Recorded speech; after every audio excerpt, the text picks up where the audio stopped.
Oh, alam ninyo ha. Oo, totoo yan, Boss Dada. Yolanda, mga helicopter nagdala. Sako-sako, binabagsak nila. Yolanda.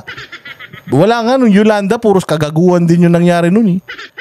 Diba Yolanda, ang ano niyan eh. Ang presidente niya si Pinoy. Hindi ba ang ano nga niyan, si Mar Rojas nga yung si Mar Rojas nga yung ano diyan, yung stay diyan. Kaya ngayon, mababa ng spaghetti kaso baha. Ayun na nga. Hindi nga nung panahon ni yung panahon ni PRD, gano'n, putya, paglapag daw ng pagkain galing sa helicopter, putya yan. May kutsara, tinidor, may tinola, may pritong plapla, tapos may kare-kare, o may litsong kawali pa.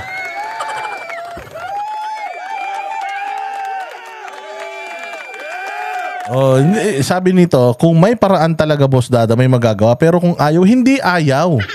Geoffrey Castillon, hindi talaga nila abot, hindi nila alam. Kaya nga, ginagawa natin tong katatawanan para somewhat yung yung ating pagdadalamhati, mabawas-bawasan natin.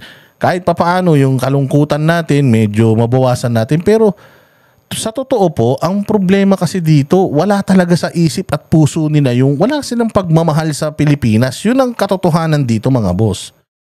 At alam nyo ba na bagamat ginagawa nating katatawanan nito, nakakatawa at nakakaawa na talaga tayo. Kaya parang awa na ninyo. Pagdating ng 2025 at saka 2028, matuto na tayo mula dito sa mga gunggong na mga iniluklok ninyo sa bayan.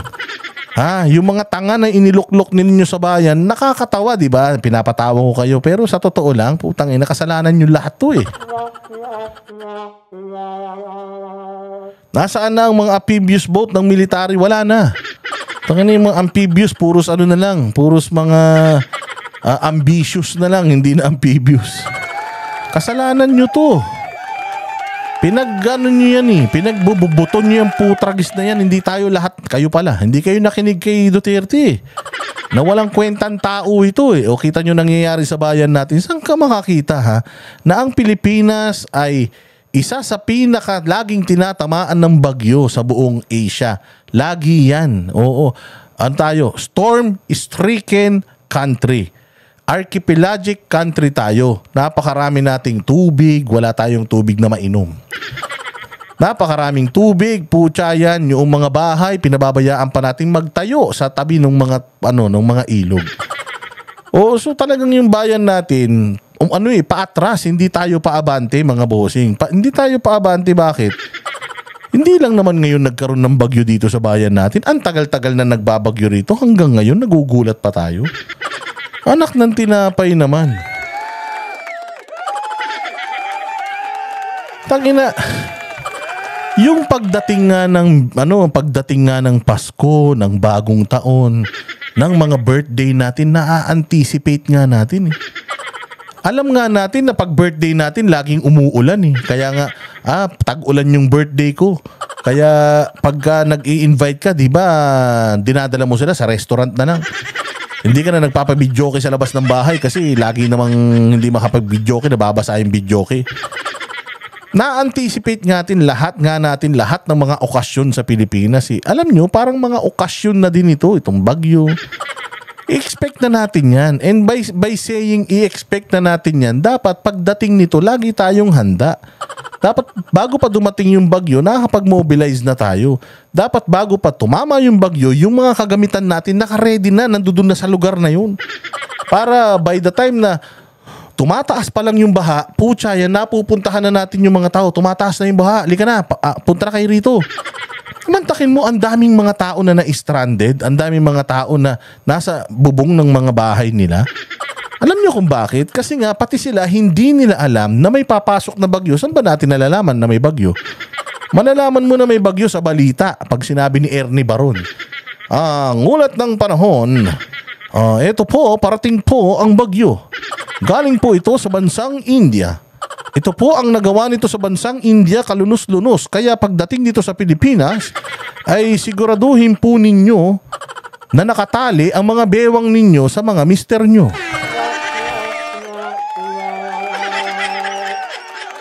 Walang media. Walang media na nagsasabi na may darating na malakas na bagyo. Bakit?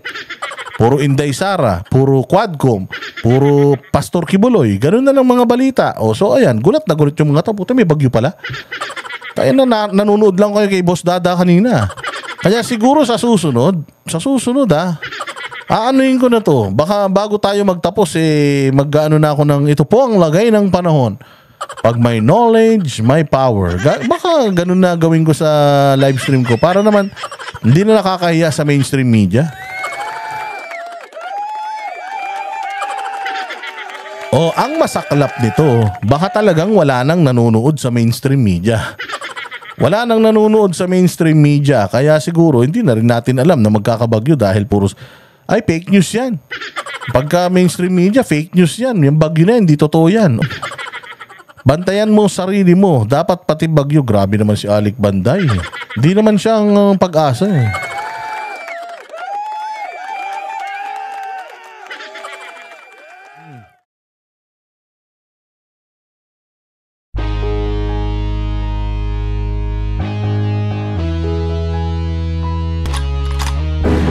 Yan ang Banateros. Walang inuurungan. Pag tama palakpakan, pag mali ay babanatan.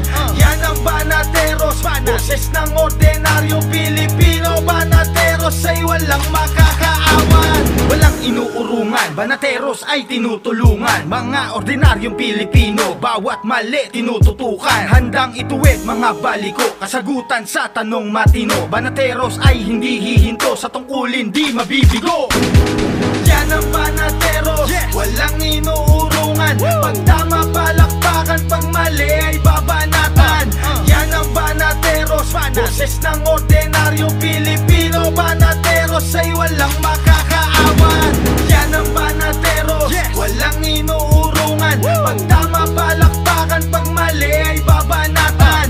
Yan ang Banateros, boses ng ordinaryong Pilipino. Banateros ay walang makakaawan. Positibo ang usapan, negatibo babanatan. Handang gawin mga tungkulin para sa ikauunlad ng bayan. Mga mali ay itatama para imulat mga kapwa. Sa bulok na sistema, ang Banateros ay handang makipagera.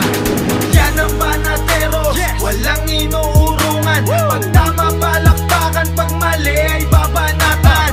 Yan ang Banateros, boses ng ordinaryong Pilipino. Banateros ay walang makakaawan. Banateros ay hindi magigiba. Banateros ay hindi nag-iisa. Banateros ay kami walang iba. Banateros hanggang sa huli naming